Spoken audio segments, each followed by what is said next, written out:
Water restrictions will soon be in place as water stores across the Hunter are at their lowest levels since the millennium drought. Now more than ever, we need to love water, and rainwater tanks help us make the most of this precious resource. Joining me in my backyard today is Kirsty from Hunter Water. Kirsty, what are the benefits of having a rainwater tank? So it depends a little what you've got it hooked up to. So if you have it connected to things like your toilet and your laundry, you're really getting the maximum out of it, because that way you're not just using it for outdoor use. And that way you're replacing our precious drinking water with a different source to do things like flushing toilets, washing clothes and watering your garden. Wonderful. What's the maintenance like on a tank?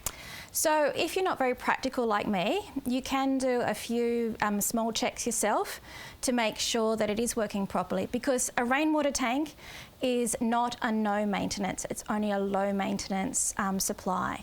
So things like checking if it's actually connected to your roof and are your gutters clear, and is the filter on top of your tank clear.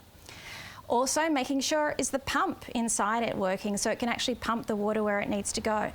An easy way to check that is get someone to flush the toilet if that's what it's connected to, or turn on a tap and then just listen for a hum to tell you that the pump is working the way it should. And thirdly, make sure you're keeping it as clean as possible. So that means clearing your gutters and keeping them nice and clear, and also the filter that I was talking about on the top where the water comes in, making sure that's nice and clean and clear. Like I said, it's not a no maintenance, it's a low maintenance option. Is it quite a common misconception that they just work? Yeah, it's actually a problem for us. There's about 40,000 rainwater tanks out there in Newcastle and the Lower Hunter, but we're finding around a third of them aren't actually working the way they're designed. So a lot of people have invested in these, but they're not actually getting the most out of them. So doing these simple checks, and if there is something wrong, you may need to call a plumber to get some help, but at least checking to make sure that you're getting the most out of it is really important. It's a big number, isn't it? Yeah.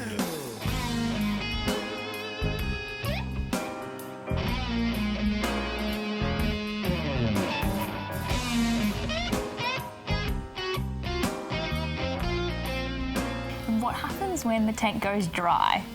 Well, most of the tanks that are being installed these days are also hooked up to our drinking water system.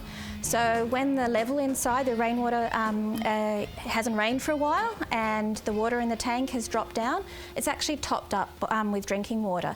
And that's why it's so important to make sure you're actually collecting the water from your roof so that you're making the most of it. Thanks for joining us, Kirsty. They were amazing tips. Thanks for having me. Pleasure. We'll have more location lifestyle living after the break.